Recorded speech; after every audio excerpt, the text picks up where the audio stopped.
नमस्कार। कार्यक्रम दिव्य संवादमा तपाईलाई हार्दिक स्वागत छ। आज हामी नेकपा एमाले यसको 10औं महाधिवेशनका बारेमा चर्चा गर्दैछौँ। आज हामीसँग हुनुहुन्छ नेकपा एमाले बागमती प्रदेश कमिटीका सदस्य तथा तत्कालीन नेकपाका संस्थापक, कोअर्डिनेसन कमिटी नेकपा माले हुँदै एमाले बन्यो, त्यसको संस्थापक हुनुहुन्छ बलराम ढुङ्गाना। यहाँलाई कार्यक्रममा हार्दिक स्वागत छ। हस्, धन्यवाद। के छ, यतिखेर के गर्दै हुनुहुन्छ संस्थापक मान्छे? म यतिखेर खासै मेरो घराइसी काम पनि केही छैन, फुर्सदिलै छु। अब यही पार्टीको काममा नै विधान महाधिवेशनमा गएर आइयो। अब अहिले राष्ट्रिय महाधिवेशन हुँदैछ। यसैको सन्दर्भमा चाहिँ म पनि यहाँ सदरमुकाम उम्मेदवारको रूपमा चाहिँ खडा भएर आइरहेको छु। भने तपाईँ महाधिवेशन जाने प्रतिनिधिको रूपमा चयन गर्ने सिलसिलामा हुनुहुन्छ? हजुर। यतिखेर विधान महाधिवेशन सकिएर आएपछिको यो 10औं राष्ट्रिय महाधिवेशनको सङ्घारमा छ। नेकपा एमाले फुट्यो पनि भन्छन् कि यो एउटा सग्लो रूपमा काम गरिरहेछ? यसलाई समष्टिगत रूपमा भन्दाखेरि फुटेको मानिन्न। यसलाई फुटेर गएको भन्दा पनि चुइटिएको भन्नुपर्छ, किनभने प्रभाव तपाईँले बुझ्न सक्नुहुन्छ नेपाल अधिराज्यभरि के कति प्रभाव छ भन्ने कुरो। र यसमा विषयवस्तु फुट्नुपर्ने खासै त्यो पनि केही पनि होइन। यहाँ सिद्धान्त नमिलेको पनि होइन, केही पनि होइन। नितान्त सीमित स्वार्थका कारणले केही मान्छेहरू चाहिँ अर्को पार्टी दर्ता गरेर जानुभएको हो। भने पार्टी फुटेको होइन? पार्टी फुटेको भनिँदैन। पार्टी फुट्नलाई त विधान त अलिकति जस्तो भन्नु, अब सिद्धान्तहरू सबै कुरो अमिलो हुनु पर्यो, त्योसँग हुन पर्यो। अनि त्यही अनुसारले जसरी हाम्रो देशमा पहिलाको विधानअनुसार 40% थियो, अब त्यो अहिले 20% ल्याए। अब त्यो 20%मा पनि अब कतिपय अपुग होला के होला त्यसरी चाहिँ गएका हुन्। खासै त्यस्तो फुट भनेर चाहिँ म मान्दिनँ। केही निस्केर जानु हो, पार्टी गठन गर्नु हो, त्यसरी। हजुर।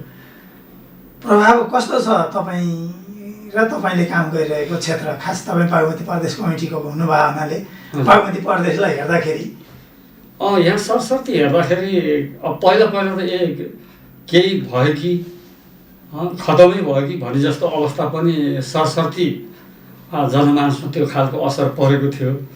तर अहिले अन्तिम घडीमा आइसक्दाखेरि खासै त्यस्तो मैले बुझेअनुसार त्यस्तो ठुलो असर देखिँदैन। तपाईँ टोलको कमिटीहरूमा जानुभयो, जनताहरूको भनाइ चाहिँ के छ?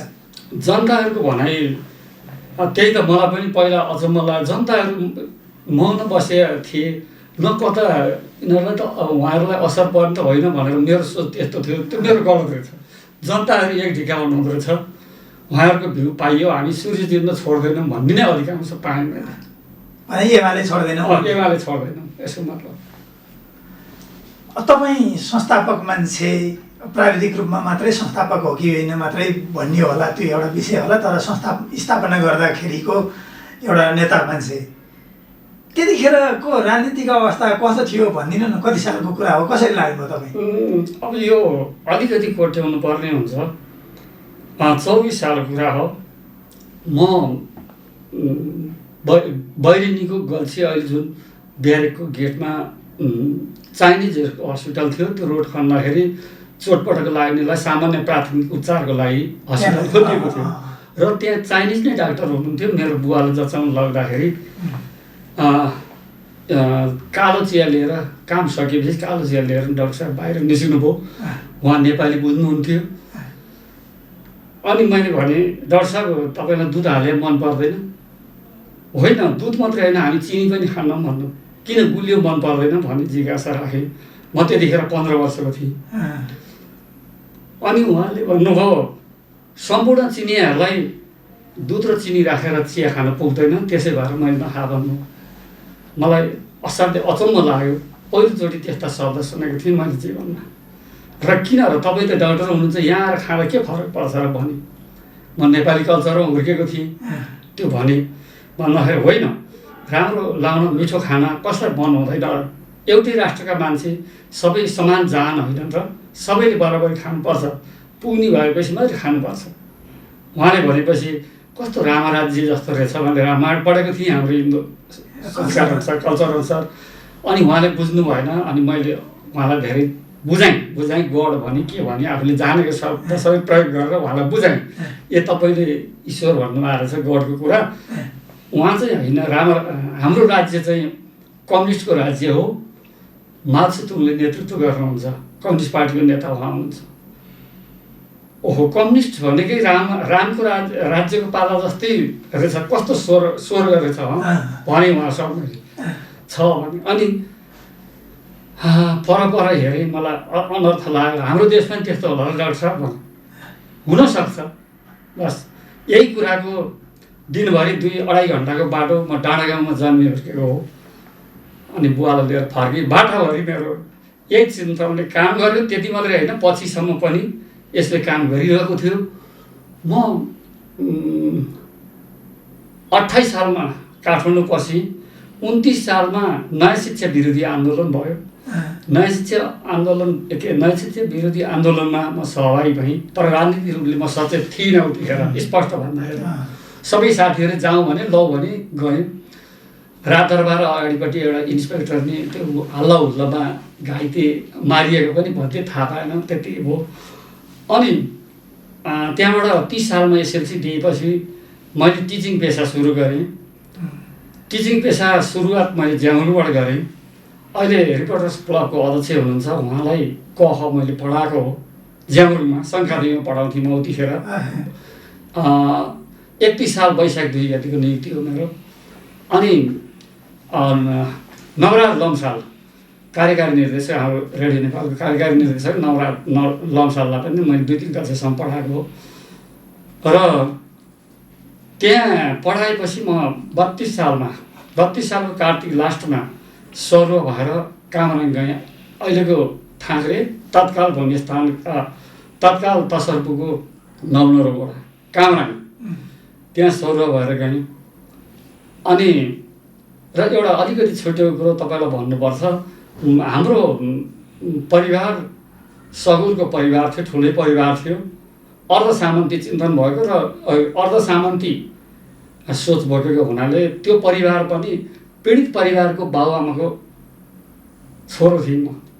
त्यो हुनाले अलिकति प्रतिरोधी भावना, मतलब सबैलाई समान हुन्छ भन्ने भावना चाहिँ मेरो अति सानै उमेरदेखि विकसित थियो। र अनि त्यहाँ कामराङ गइसकेपछि अनि कहिलेकाहीँ बिदाको बेलामा तल झर्थेँ। तल झरेपछि 33 साल भदौमा सिमलेमा महाकाल प्रावि उतिखेर, अहिले त अब कलेजै भइसक्यो, महाकाल प्राविको लागि टिचर भएर कास्की जिल्लाको थुम्की पञ्चायतबाट कमरेड भीमप्रकाश ओझा आउनुभयो। अनि उहाँ चाहिँ प्राथमिक टिचर। अनि हाम्रो भेटघाट भयो त्यहाँ माधवीतिर, म पनि झरेँ बिदाको बेला, उहाँसँग भेट भयो। भेट भएपछि उनी पोखराबाट वामपन्थी विचारधारामा प्रवेश गरिसक्नु भएको हुँदो रहेछ र मलाई केही कुराहरू गर्नु हो। मेरो साँच्चै भनेर राजनीतिक गुरु भीमप्रकाश ओझा नै हो। अनि कुरा गर्नुभयो। अनि मार्क्सवाद सम्बन्धी केही डकुमेन्ट्सहरू स्टडी गर्न दिनुभयो। मैले स्टडी गर्दै गएँ। अनि ती पहिलाका डाक्टर छन्, चाइनिज डाक्टर मार्क्सवादको ठ्याक्कै मिल्यो। अनि मलाई आत्मसात गरेर यति खुसी भएँ त्यो डकुमेन्ट पढेपछि, म कहिले बन्ने होला, यो पार्टीको मेम्बर कहिले बन्ने होला भने आतुर लाग्न थाल्यो। अनि त्यतिखेर 33 सालमा म जम्मा 23 वर्षको थिएँ। कोअर्डिनेसन केन्द्र थियो त्यतिखेर, नेपाल कम्युनिस्ट पार्टी कोअर्डिनेसन केन्द्र झापा थियो। अनि त्यसको कुरा बिस्तारै त्यहाँ लाग्न थालेपछि त्यो केन्द्र छ अरे भन्ने कुरासम्म आउन थाल्यो। अनि हुँदै जाँदाखेरि कोअर्डिनेसनको भूमिगत वर्ग सङ्घर्ष जस्ता मुक्ति मोर्चा जस्ता के छन्, मुक्ति मोर्चा त अब सायद पछि आएको हो, त्यो बेलाका वर्ग सङ्घर्षहरू पनि भीमप्रकाश ओझा मार्फत हेर्ने अवसर मिल्यो। अनि अझै उत्प्रेरित भइयो। अनि हामी किन दुखी भए, किन गरिब भए, हामी कसरी शोषित भए, अनि शोषकहरूले कसरी शोषण गर्दछन्, यसका सञ्जाल कस्ता कस्ता हुँदो रहेछन्, यी आदिको बारेमा मतलब पढ्ने अवसर मिल्यो। र मैले धेरै त भन्दैन, लगभग ठ्याक्कै गणना त नगरौँ, मार्क्सवाद सम्बन्धी कतिपय मैले पढेको छैन, तर कतिपय यो कम्युनिस्ट विचारधाराप्रतिका डकुमेन्ट्सहरू 150 जति समथिङ स्टडी गरेको छु। अब सबै लाइन बाई लाइन त मलाई आउँदैन, कतिपय बिर्स्यो होला, तैपनि ठेट कुराहरू समझमा छ। र अनि त्यसपछि 33 सालमा त्यो भएर हामी लाग्दै थियौँ। लाग्दै गर्दाखेरि अनि भूमिगत कमरेडहरू, मलाई नाम याद छैन, भीमजीले मलाई एक्कासी नाम भन्नु भएन, उहाँको त नि भने उहाँ एकजना हाम्रो वामपन्थी विचार बोकेका कमरेड हुनुहुन्छ भनेर यसरी बिचबिचमा मलाई भेटाउनुहुन्थ्यो। र उहाँबाट पनि मैले यो सम्बन्धी शिक्षा, पार्टीको खुलस्त त उहाँले भन्नु भएन, हाम्रो देशमा यसरी शोषण प्रविधि छ, पञ्चायती शासकहरूले यस्तो यस्तो गरेका छन्, जनताहरू शोषित छन्, कर तिरेका छन्, सही उपयोग छैन, यसरी पीडित छन्, त्यसको बारेमा केही गर्नुपर्छ भन्ने जस्ता कुराहरूबाट उत्प्रेरित गर्नुहुन्थ्यो। नाम सोध्थे, नाम उहाँले बताउनुहुन्न थियो है, भूमिगत हुनुहुँदो रहेछ। पछि मैले थाहा पाएँ, मैले त्यतिखेर थाहा थिएन। र यसै क्रममा पछि जगन्नाथ नेपाल कमरेडसँग पनि भेट भयो। उहाँ पनि युवा हुनुहुन्थ्यो, जो डुङ्ग्रीको चौरमा बस्नुहुन्थ्यो। उहाँ पनि त्यही खोजमा हिँडिराख्नु भएको रहेछ मैले बुझेअनुसार। हामी अब यस्ता मान्छेहरू कहाँ खोज्ने, कता होला त भनेर यही खोज तलासमा हुनुहुँदो रहेछ। र भीम, म, उहाँ बसेर चाहिँ केही सल्लाह भयो, हामी पनि केही गर्नुपर्छ। कहाँ भन्नुभयो त्यो बेलामा? मलाई लाग्छ सिमले या कोइरालातिरै हुनुपर्छ है। अनि त्यहाँ भेट हुँदाखेरि त्यस्ता कुरा भयो।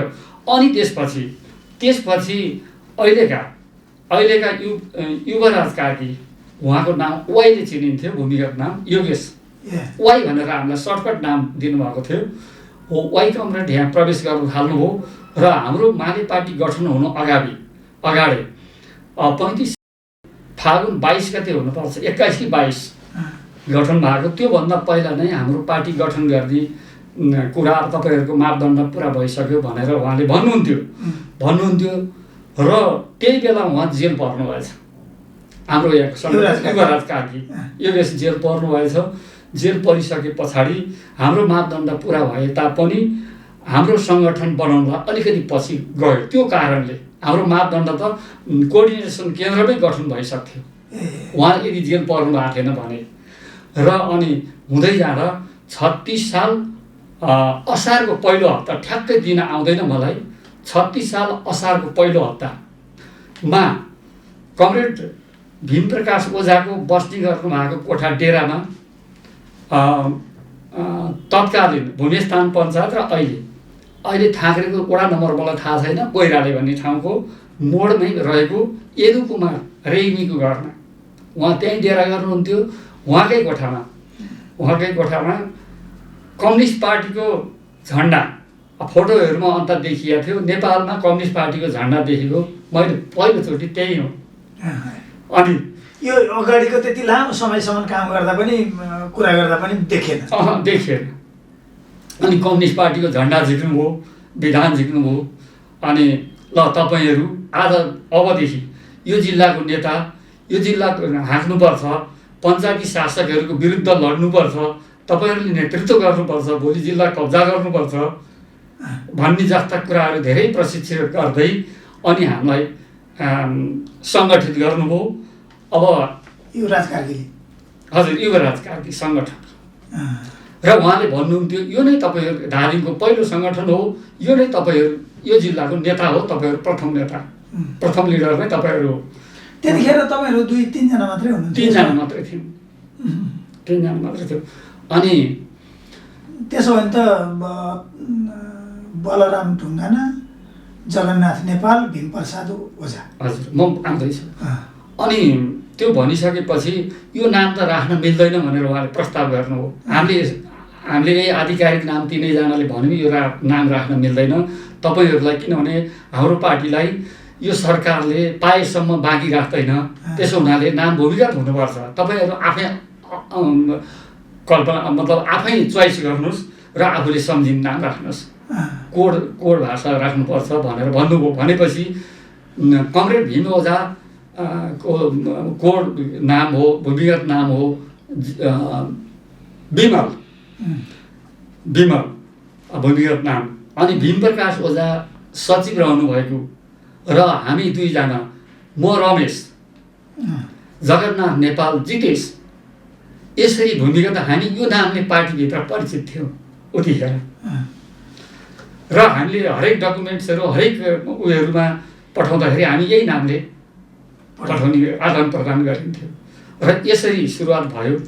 र यही कमिटीले, यो कमिटीको नाम थियो तत्कालीन इलाका पार्टी कमिटी इलाका। अनि यही कमिटीले नै पछि मलाई यही खाल्केपट्टि यतापट्टिको भेग कन्ट्याक्ट गर्ने जिम्मा दियो त्यो कमिटीले। र भीम प्रकाश र जगन्नाथ नेपाल दक्षिणी क्षेत्र लगायत यो भेग हेर्ने उहाँलाई जिम्मा दियो। त्यही जिम्मेवारी अनुसार मैले हाल संस्थापक सदस्य भनिएका कमरेड टङ्क तिमिल सिन्हालाई पञ्चकन्या निमावि फ्याक्सीमा पढाउनुहुन्थ्यो। उहाँ त्यहाँको टिचर हुनुहुन्थ्यो उतिखेर, साथ हेड प्रधानाध्यापक नै हुनुपर्छ जहाँसम्म बुझाइ छ हुनुहुन्थ्यो। उहाँलाई अब हामीले चाहिँ हामी कम्युनिस्ट पार्टीमा लाग्नुपर्छ यस्तो उस्तो भनेर ती कम्युनिस्ट लाइन सम्बन्धी केही कुरा गरेर तपाईँको के विचार छ सर भनेर सोधेर गर्छ। ठिक छ, म तपाईँको कुरालाई सहज र स्वीकार गर्छु भनेर उहाँले स्वीकृति दिनुभयो। यता उता कमरेड राजेन्द्र पाण्डे, गुरु बुर्लाकोटीलाई उहाँहरूले कन्ट्याक्ट गर्नुभएको, मैले होइन। भीम प्रकाश ओझा र जगन्नाथ नेपालले कन्ट्याक्ट गर्नुभएछ। र अनि त्यसपछि गएर तपाईँको यो कुरो तपाईँको 36 साल जेठको के अरे असार पहिलो हप्ताको हाम्रो कमिटी भयो। अनि त्यसपछि गएर कार्तिक 16 गते हुनुपर्छ गजुरीमा 5 सदस्यीय जिल्ला पार्टी सक्रिय दल बन्यो है। कमरेड राजेन्द्र पाण्डे सचिव रहेको कमिटीमा जगन्नाथ नेपाल, भीम प्रकाश ओझा, गुरु बुर्लाकोटी र टङ्क तिमिल सिन्हा। त्यहाँ मलाई म त्यहाँ बोलाएर नगएको नि होइन। अब पार्टीले के सोच्यो, अब उहाँहरूलाई मात्रै राखेर बना है, त्यही नै हो। अनि हाम्रो पाला भनेको फेरि जो भए पनि साथी भएपछि एउटै भएपछि जो भए पनि केही फरक पर्दैन। यति राम्रो विचार थियो त्यतिखेरको। अब अहिले त खोज्नु पर्छ है। तर यो एउटा इतिहास हो नि, कम्युनिस्ट पार्टीले जसरी अहिले धेरैवटा पालिका जित्या छन्, वडा जित्या छन् होइन, सरकार पनि बनायो। केपी ओली तपाईँ भएको पार्टीको अहिलेको अध्यक्ष हुनुहुन्छ। एउटा ठुलो आम मान्छेहरूमा नेकपा एमाले भन्नेसम्म पुर्याउनु भयो। कसरी तपाईँहरू जुधेर आउनुभयो त्यो बेलाका पञ्चायतका मान्छेसँग भन्ने एउटा कठिन सङ्घर्ष छ नि। त्यो सङ्घर्षका एउटा दुईवटा सम्झिनै पर्ने घटनाहरू भनिदिनु न हजुर दर्शकहरूलाई। अब हाम्रो अब त्यो बेला भनेको अब त्यही बेलाका अलिक बुढापाकाहरूलाई चाहिँ अलिक बढी अनुभव पनि छ। पछिकालाई त अब यही हिस्ट्री सुनेरै थाहा पाउने हो, हामीले त भोगेकै हो। त्यो बेला एकदम बर्बरमै युग भन्नुपर्छ, पञ्चायती कालको युग थियो। हामीले विभिन्न कठिनाइहरू भोग्नु पर्यो। सबभन्दा सुरुमा हामीले चाहिँ शिक्षक मार्फत लैजान सजिलो हुन्छ भनेर पार्टीले निर्णय गर्यो। त्यो अनुरूप हाम्रो यहाँ शिक्षक सङ्गठन मार्फत हाम्रो पार्टीको गतिविधि अगाडि लैजाने कामको सुरुवात गरेको हामीले सुरु। र यो बिचबिचमा अब हामीले पछि चाहिँ राजेन्द्र पाण्डेलाई त्यसको नेतृत्वदायी भूमिकामा गऱ्यौँ सर्वसम्मत। त्यसबाट चाहिँ नि अप्रत्यक्ष रूपले भन्न मिल्ने कुराहरू भूमिगत रूपले हामी अर्धभूमिगत भएर काम गऱ्यौँ। खुला रूपले पनि पार्टीको काम भूमिगत गर्नुभयो, अरू काम तपाईँ खुला गरेर। हजुर हो, त्यसरी गरियो। म टिचिङ पनि गर्थेँ, म टिचरै थिएँ, थाई टिचर थिएँ र त्यसरी गरियो।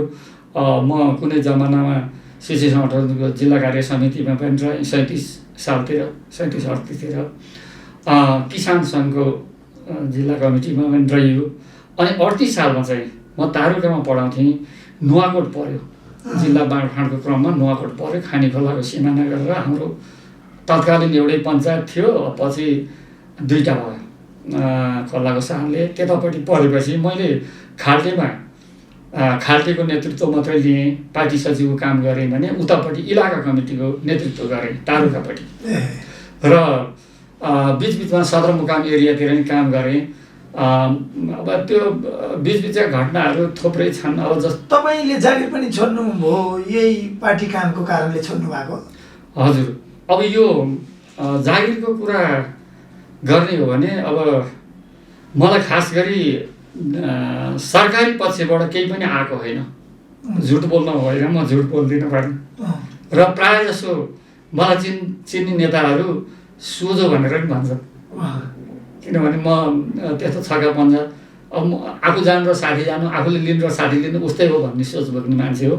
त्यो बेलामा मलाई अब गभर्मेन्टबाट त खासै त्यस्तो भएको थिएन, मलाई नभएको कुरो। त्यतिखेर यो 45 सालको कुरा हो।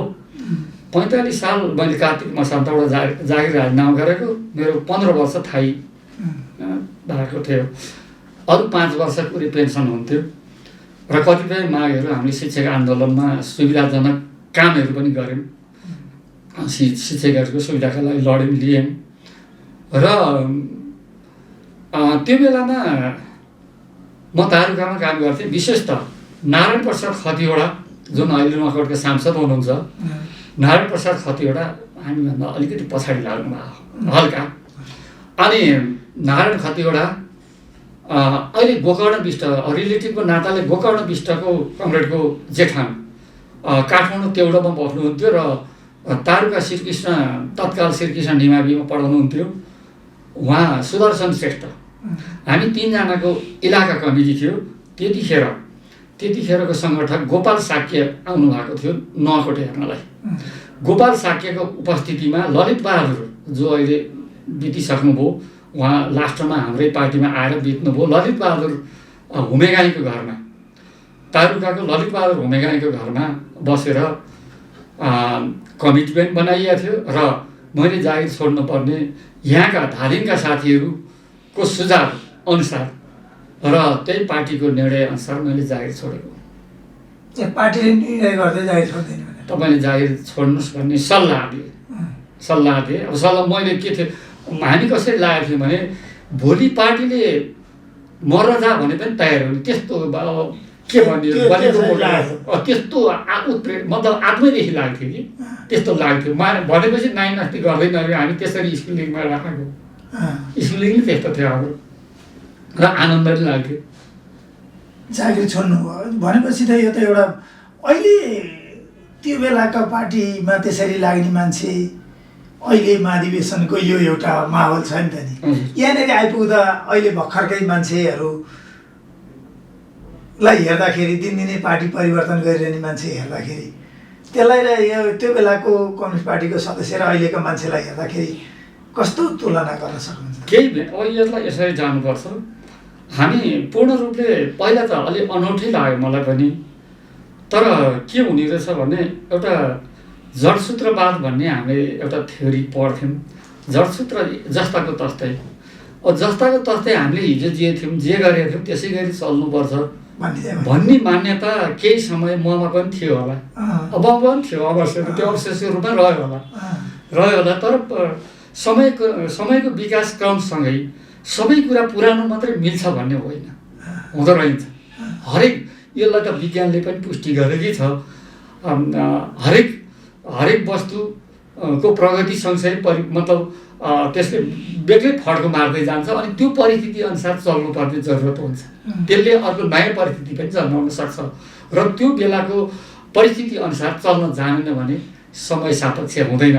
त्यो अनुरूप हुन त अहिले हाम्रो पार्टीमा अब त्यो भन्दै गर्दा कतिपय अराजक गतिविधि पनि होलान्।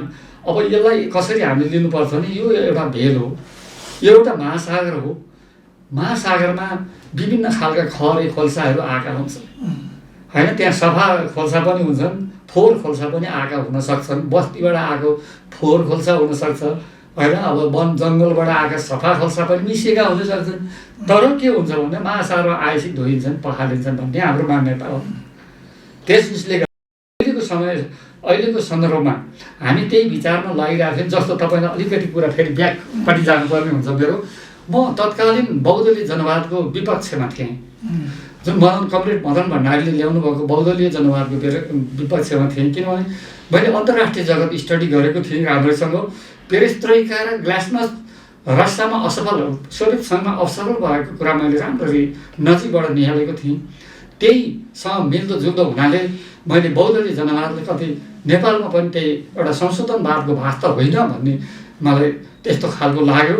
कमरेड मदन भण्डारी सायद तेस्रो जिल्ला सम्मेलन हुनुपर्छ, बन्द सत्र हाम्रो संस्थामा थियो। मैले एक पृष्ठ लामो क्वेसन पनि उहाँलाई दिएँ, विविध त्यही सम्बन्धित यो चाहिँ सफल हुन सक्दैन कमरेड भनेर। उहाँले लगभग 35-40 मिनट लाएर मेरो राम्रो सठिक उत्तर दिनुभयो। कमरेडले उठाउनु भएको तार्किक समय सान्दर्भिक भनेर पहिला सुरुवात गरेर अनि बिस्तारै उहाँले चित्त बुझाउनु भयो, तैपनि चित्त बुझेको थिएन। र जब उहाँ चाहिँ मारिनुभयो अनि म झल्यास भएँ। राष्ट्रवादी, मैले हिस्ट्री के पढेको थिएँ नि, भीमसेन थापा त्यो जमानाका राष्ट्रवादी नै थिए। हामीले पढेको हिस्ट्री अनुसार राष्ट्रवादी थिए। उनको मृत्यु झलक निहाले अनि राष्ट्रवादी मान्छेहरू त त्यही हालत भए त होइन कतै। मैले गलत विश्लेषण त गरिनँ भनेर अनि अनुसन्धानको विषय लगेँ र अनुसन्धानको विषय लगेपछि बहुदलीय जनवाद मलाई कसरी चित्त बुझाएर म अहिले आत्मैदेखि हृदयदेखि नै आत्मसात गर्छु। कसरी भने अन्तर्राष्ट्रिय कम्युनिस्ट आन्दोलन हेरेँ 1990मा। जब 1990मा सोभियत सङ्घ ढल्न सफल भयो, सोभियत सङ्घ ढलेपछि विश्वका कम्युनिस्ट मुलुकहरू कतिपय धाराशाही भए, कम्युनिस्टबाट मतलब विस्थापित भइसके पछाडि अनि त्यहाँबाट विश्व निहाल्दाखेरि अहिलेको अवस्थामा विश्व कम्युनिस्ट आन्दोलन अति रक्षात्मक अवस्थामा छ भन्ने कुरा मलाई त्यतिखेर ज्ञान आयो। लगभग यो मैले यस्तो ज्ञान हासिल गरेको 54-55 सालतिर हुनुपर्छ। त्यो बेलाबाट मैले आफै यो निचोड निकालेँ।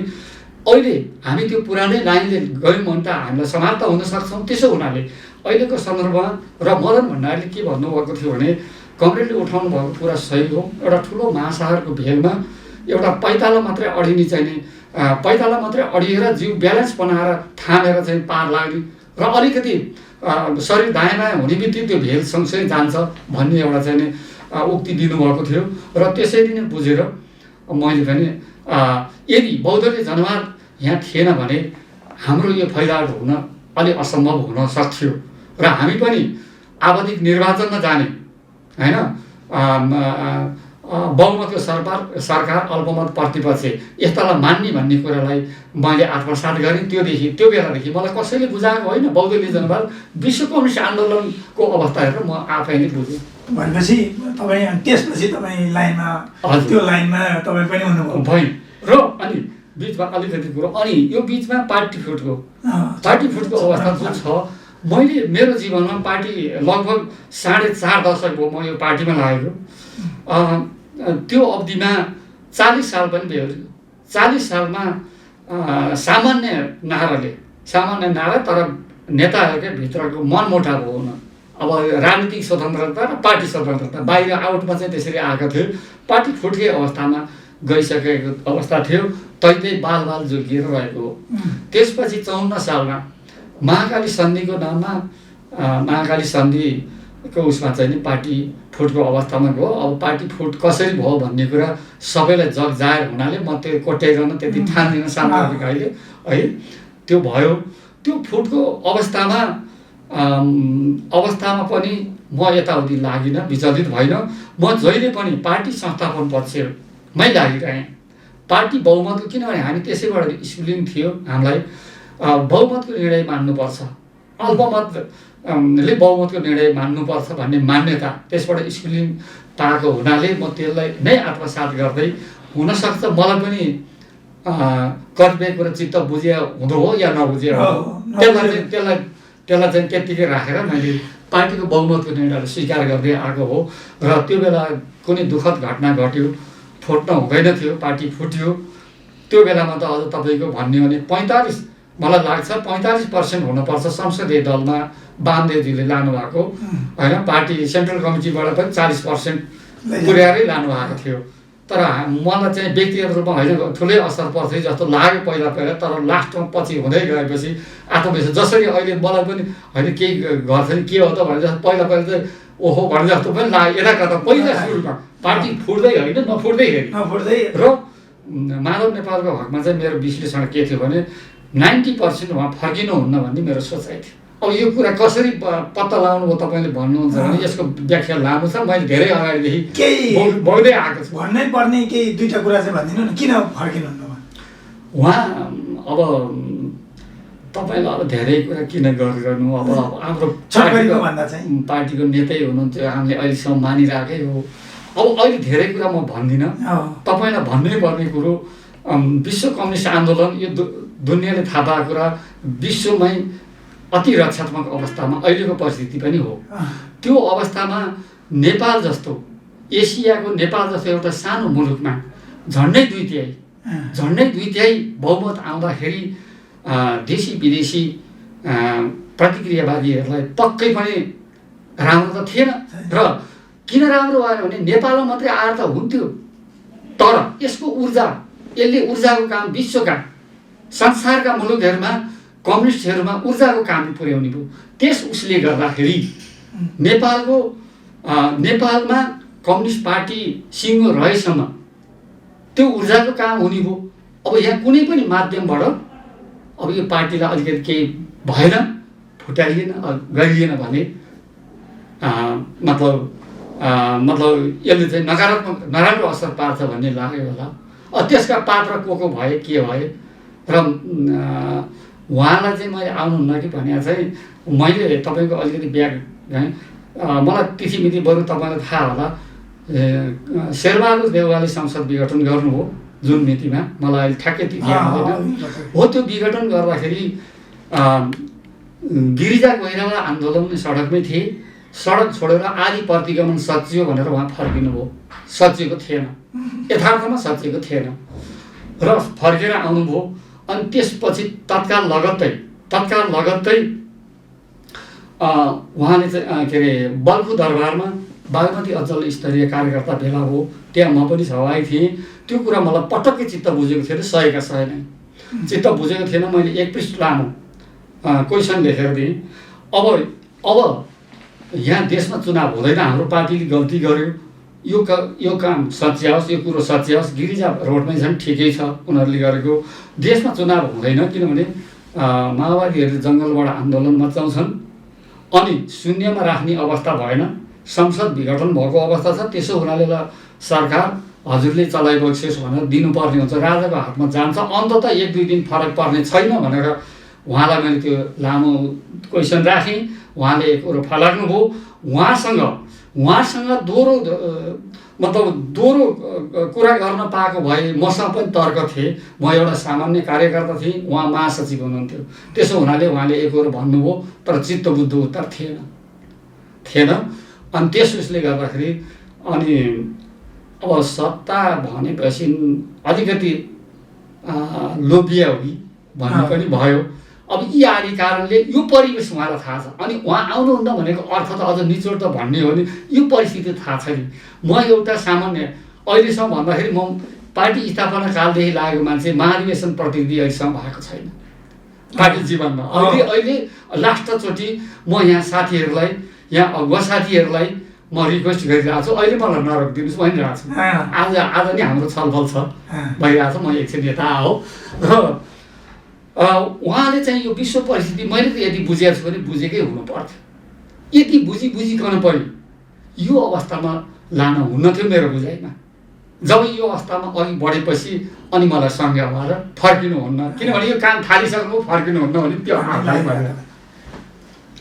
अब यो एउटा कठिन परिस्थितिबाट तपाईँहरू आउनुभयो र यहाँ पार्टी यहाँसम्म ल्याउनु भयो।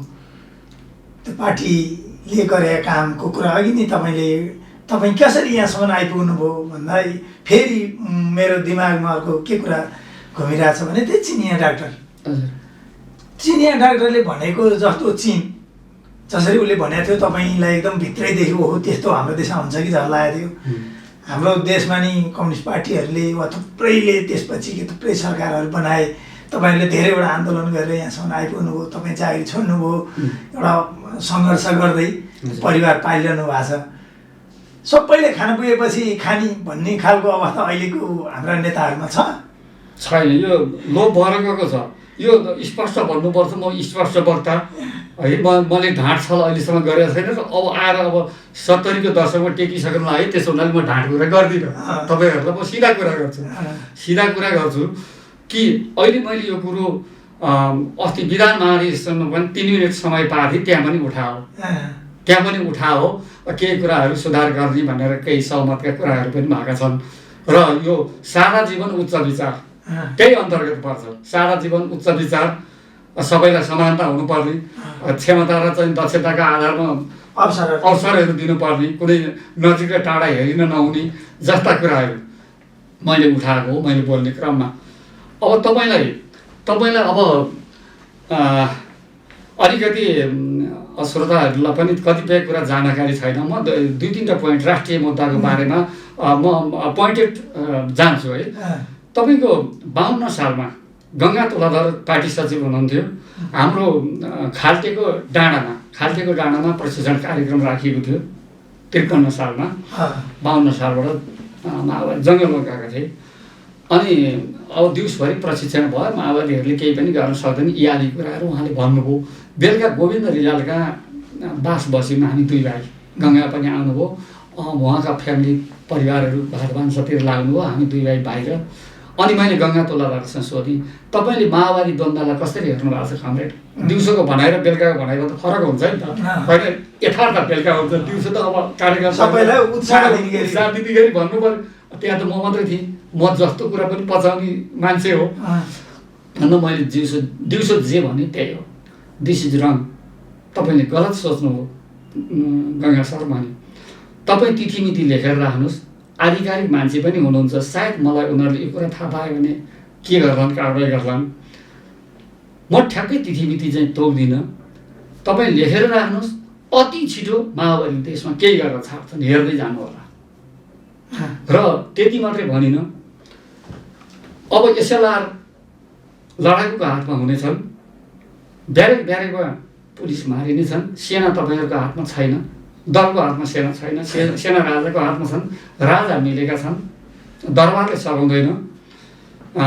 सघाउँदैन, यो त नौटंकी नाटक नै। दरबारले सघाउँदैन, दरबारले नसघाएपछि अब एसएलआर उनीहरूका हातमा हुनेछन्। सम्भवतः अब एसएलआरमा उनीहरू टिक्न सक्दैन, सबै ब्यारेकबाट विस्थापित हुन्छन् पुलिसहरू, सहर केन्द्रित हुन सक्छन् र त्यो अवस्था हुन्छ। त्यो अवस्था भइसकेपछि मैले कारणहरू थुप्रै भने, म अहिले यहाँ त्यो लामो भन्न चाहन्न, उहाँले पत्याउनु भएन। मैले भीमसेन थापा पालादेखि भण्डारखाल पर्व, कोत पर्व कसरी घटे, भीमसेन थापाको लासलाई त्यत्रो बेइज्जतीपूर्वक किन गरियो होइन, ती आदि जङ्गबहादुर उदय हुनाका कारण के हो, यी सारा वृत्तान्त उनलाई चाहिँ ब्याक हिस्ट्री सुनाउँदै लगेर अनि 7 साल कसरी आयो, माओवादीको जन्म कसरी भयो, एमालेको जन्म कसरी भयो, देशमा 7 साल आउनका कारण के हुन्, यी आदि सारा कुरा बताइसकेपछि अनि लास्टमा लगभग 1 घन्टा बितेछ।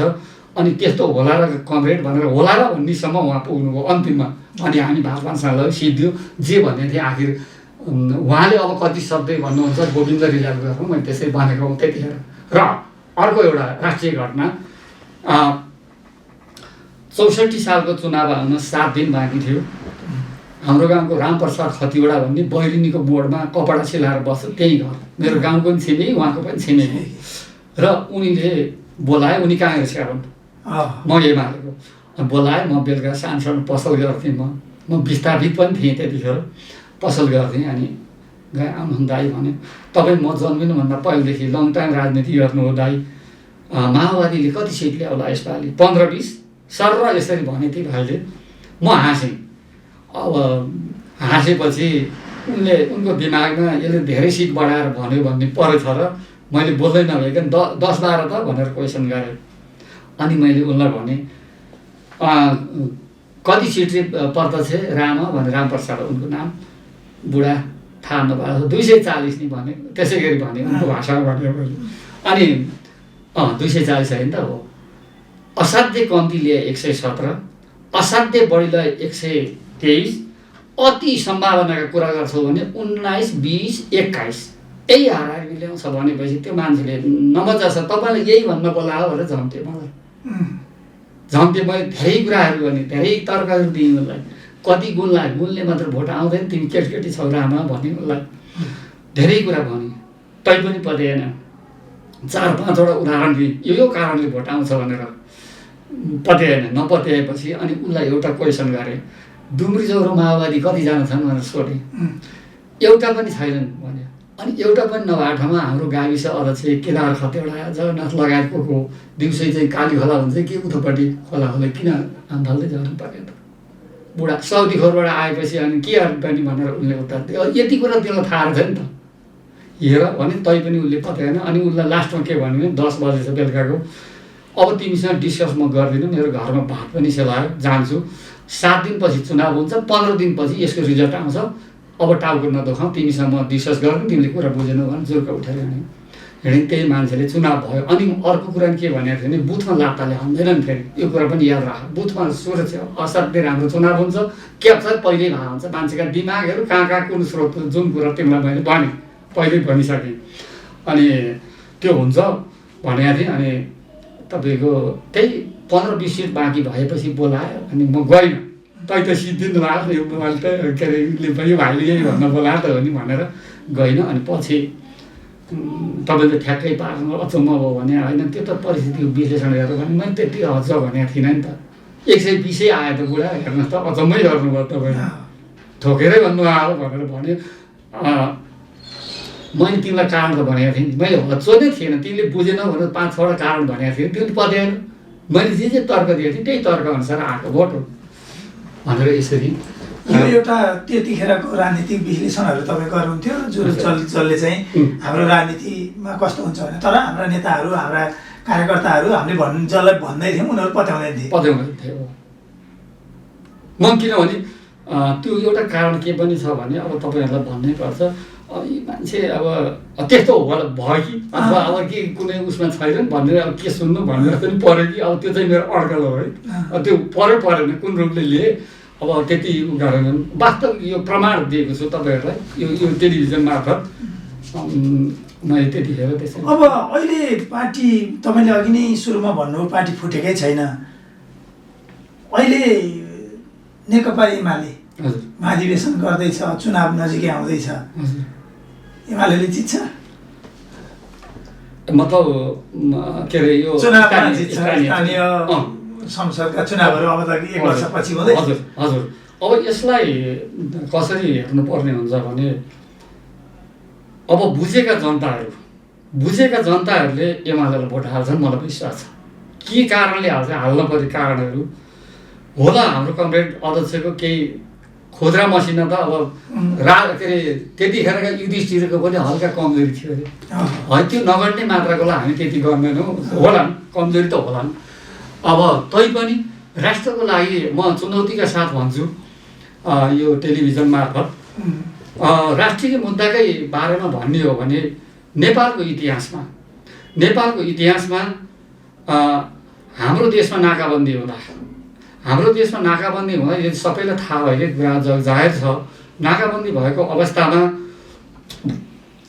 उहाँले एउटा प्रशासक भएर राष्ट्रको एउटा चाहिँ शासक भएर जोग्नु भएन किनभने हाम्रो गल्ती थिएन गल्ती नभएको कारणले चाहिँ इन्डियासँग झुक्नु भएन इन्डियासँग नझुक्नु नै ठुलो कुरा भन्न खोजे त्यो आशय मेरो होइन उहाँहरू मित्र राष्ट्रको मित्र हुनुहुन्छ होइन एउटा के भन्दाखेरि हाम्रो केही गल्ती नभइकन किन रोकेर किन झुक्नु हो त्यो हिसाबले राष्ट्रियताको हो हाम्रो त दुईपट्टि ठुला देश छन् हाम्रो दुवै समान हुन् मेरो लागि पनि दुवै समान हुन् है दुवै मित्र राष्ट्र हुन् हामीलाई सरसरी दुवैको चाहिन्छ त्यो अवधिमा त्यो पिरियडमा हामीलाई बिना काम उछेकेको हुनाले उहाँले झुक्नु नभएको कुरालाई चाहिँ त्यसलाई हामीले एउटा महान रूपले राष्ट्रले लिनुपर्छ मैले मात्र होइन यो राष्ट्रले लिनुपर्छ र उताबाट बोलावट हुँदाखेरि पनि त्यहाँका त्यत्रो ठुलो देशले बोलावट हुँदाखेरि पनि हाम्रो प्रधानमन्त्री नाका खोल्नुहोस् अनि आउँछु भनेर भन्नुभयो अनि उहाँहरूले नाका खोलिदिनु भयो अनि त्यसपछि जानुभयो। स्वाभाविक रूपमा अहिले राम्रै छ इन्डिया चाइनाहरूले पनि त्यस्तो हामीलाई नराम्रो गरेको लाग्दैन मलाई पनि है, मेरो बुझाइमा राम्रै गरेको छ। कोही बेला छिमेको ठासा ठुसा हुन्छ के हुन्छ त्यो ठाउँ होला है। अब अर्को कुरो चाहिँ तपाईँको हाम्रो भूमि राजाको पालादेखि के गरी हो, कुन कुन कारणले हो अलिकति छुटेको रहेछ, गुमेको रहेछ। मलाई अब यो चाहिँ अब आधिकारिक होइन, अब मैले हल्ला सुने अनुसार चाहिँ केही समय यहाँ बस्न दिनुहोस् हामीलाई, केही समय तपाईँहरूको नि अब यति बसिरहेको जमिन हो भनेर इन्डियाले भने अरे राजाले दिए अरे। यो चाहिँ बाहिरी हल्ला, आधिकारिक होइन मैले सुने। यो हल्लै हो, यो चाहिँ आधिकारिक होइन। अब जे भए पनि इन्डियालाई दिएको भन्ने कुरासम्म त हो रहेछ भनेर बुझ्नु पऱ्यो। त्यतिखेर अब केही बस्नु नि त भनेर दिएको छ। अनि पछि हुँदै जाँदाखेरि भारतले चाहिँ हाम्रै हो भनेर कता नक्सामा हाले अरे भन्ने कुरा अब विभिन्न माध्यमबाट, मिडियाहरू हरेक माध्यमबाट आयो। पछि गएर यो देशमा 46 सालमा बौद्धल आयो, हामीले ल्याए हौँ। 46 सालमा बौद्धल आयो, त्यसपछि गणतन्त्र पनि आयो। यो बिचमा थुप्रै प्रधानमन्त्रीहरू फेरिएका थिए। राजतन्त्र त गइसकेको थिए, पहिला वैधानिक थियो, वैधानिक राजतन्त्र थियो भने पछि गणतन्त्रै भयो। यो अवधिमा धेरै प्रधानमन्त्रीहरू भए देशमा, तर पास हुनु नहुनु आफ्नो ठाउँमा थियो। तर कसैले पनि यो विषय उठाएन। सबभन्दा दुःख लाग्दो कुरो है, कसैले पनि उठाएन। रेसन त कुरो हामीलाई पनि त्यो कुरो नउठुन्जेल के हल्लै गरे कि न राजनीति नारा मात्रै हो कि त्यस्तो यता कता लाग्यो किनभने म त्यो ठाउँ त पुगेको छैन है। कसैले त राजनीति गर्नको लागि त्यति आरोप नै लाग्यो कि भन्ने पनि हुनसक्छ है। त आखिर वास्तविक हो रहेछ भन्ने कुरा पुष्टि हो। उहाँले चाहिँ पासै नभए कम्तीमा टेबलसम्म त गर्न सकिन्थ्यो नि। टेबलसम्म पनि यो बेलाको यो पिरियडको प्रधानमन्त्रीहरूले कसैले पनि गर्नु भएन। त खड्ग प्रसाद ओली हाम्रो जो अध्यक्ष कमरेड हुनुहुन्छ, उहाँले टेबल मात्रै होइन, उहाँले टेबल गर्नुभयो। तर आम नेपालीहरू भन्छु म, त्यहाँ हरेक पार्टीका आम नेपालीको प्रतिनिधित्व गर्ने हरेक पार्टीका सदस्यहरूले टोटल रूपले एउटा सरितागिरी बाहेक टोटल रूपले अनुमोदन गरेको दिन यति खुसी लाग्यो। खुसी मात्रै होइन, मासु ल्याएर खाऊ भन्छ डनाहाटी भन्छ। तपाईँलाई हौसला भयो, मासु ल्याएर खाइदियो थियो, त्यस्तो खुसी भयो। म एउटा राष्ट्रप्रति प्रेम भएको मान्छे, भोलि राष्ट्र गुम्छ भने म पार्टी छोडिदिन्छु। म त्यस्तो विचार बोकेको मान्छे। यदि राष्ट्र रहन्छ भने ठिक छ, मेरो प्राथमिकता भनेको राष्ट्र पहिलो हुन्छ। त्यो यो दुईटा कामको कुरा गर्नुभयो। अरू तपाईँले किन एमालेलाई भोटाली कुरा गर्नु? अब अर्को कुरो कहिलेकाहीँ यता कता त्यसै गरी हाम्रो देशमा त बेला बेला नाका पनि हुने गरे। 28 सालमा पनि भयो, 44मा हो क्या त्यो बेला पनि भयो। त्यही कारणले बौद्धला पनि हो, बिच त त्यही नै हो। अनि फेरि पनि यस्तो हो भने के होला, दुवै देश समान हुन हाम्रो लागि भनेर पारवान तथा यातायात पारवान सन्धि गरे चाइनासँग है। त्यो पनि राष्ट्रको लागि फाइदा हो। यो सबै कुराले राष्ट्रको एउटा राष्ट्रले इज्जत कमाउने काम गरेको हुनाले त्यो अर्थले यो राष्ट्रप्रेमी जनताहरूले चाहिँ यो पार्टी उपार्टी नभनिकन सम्भवतः यो बुझेका मान्छेहरू चाहिँ भोट हाल्छन् भनेर मैले चाहिँ राम्रै आउला भन्ने अड्कल गरेको छु। एउटा टेलिभिजन संवाद हो, लामो समय हामीले तपाईँसँग केही कुराकानी गऱ्यौँ। थुप्रै कुराहरू छन् तपाईँसँग गर्ने, त्यही पनि हाम्रो सीमितताको कारणले यहीँ रोक्नुपर्नेछ। तर तपाईँको जाँदा जाँदै भन्नै पर्ने दर्शकहरूका लागि कुनै सन्देशहरू छन् भने एकजना अभिभावक नेताको हिसाबले? अब मैले जनता समक्ष भन्नै पर्दाखेरि आम जनताहरूको लागि म त एमालेकै कार्यकर्ता हुनाले भोट हाल्नुहोस् भन्नुला, त्यो त स्वाभाविक होला।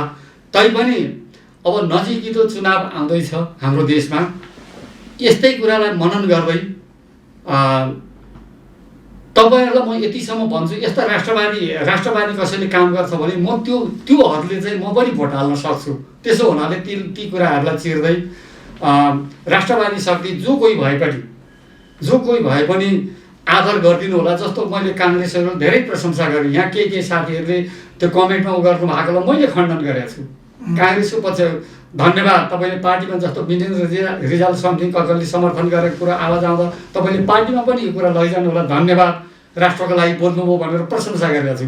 हो त्यस्तो महानता हाम्रो कार्यकर्ता पनि हुनु जरुरी छ। र आम कार्यकर्तामा म यही टेलिभिजन मार्फत के भन्छु भने प्रतिपक्षसँग राम्रो व्यवहार गर्नुपर्छ, जनतासँग नरम हुनुपर्छ, घुस भ्रष्टाचार अन्याय अत्याचारको विरुद्ध तपाईँहरू आफू त गर्नै हुँदैन, नितान्त गर्न हुँदैन र यदि त्यस्तो छ भने त्यसका विरुद्ध आवाज बुलन्द गर्नुपर्छ, पार्टीभित्रै कुरा उठाउनुपर्छ। पार्टीका नेता कार्यकर्ताले गरे तपाईँको आफ्नो पार्टीभित्र, म त यहाँसम्म भन्छु अध्यक्ष कमरेडले गर्नुभएछ भने पनि त्यो पार्टी च्यानल मार्फत आफ्ना कुराहरू राख्न सक्ने हिम्मत गर्नुपर्छ। यदि त्यस्तो भएन भने पार्टी लथालिङ्ग भएर जान्छ। र अर्को कुरो तपाईँहरू कहिले पनि यो गुटले पार्टीलाई फाइदा गर्दैन। अब आइन्दा पनि यो गुट उपगुटमा लाग्नुहुन्न। म हिजो पनि स्वतन्त्र एमाले थिएँ र अहिले पनि स्वतन्त्र एमाले, भोलि पार्टीमा गुट जन्मेला तैपनि म गुटमा लाग्ने छैन। बिना गुटमा एमालेको कर्मठ सिपाही भएरै गर्नेछु। तपाईँहरूले पनि यही हिसाबले लाग्नु होला र आम जनताहरूले पनि अब देशमा अलिकति राम्रो काम गर्ने कुन पार्टी हो भनेर चाहिँ त्यसलाई राम्रोसँग मनन गर्दै भोट हाल्दिन हुन विनम्र अनुरोध गर्दै यहाँहरू समक्ष यही कुरा राख्दै बिदा हुन चाहन्छु। हवस् त, धन्यवाद। यस महत्त्वपूर्ण समय र विचारका लागि खास गरी हामीले नेकपा एमाले र कम्युनिस्ट पार्टीका कार्यकर्ताहरूले पञ्चायतकालमा गरेका भूमिगत अलिकति सङ्घर्षका विषयहरू उठायौँ। यो विशेष अवसरका लागि बलराम ढुङ्गानालाई विशेष धन्यवाद दिँदै आजको कार्यक्रमबाट हामी सबैलाई बिदा दिनुहोस्। नमस्कार।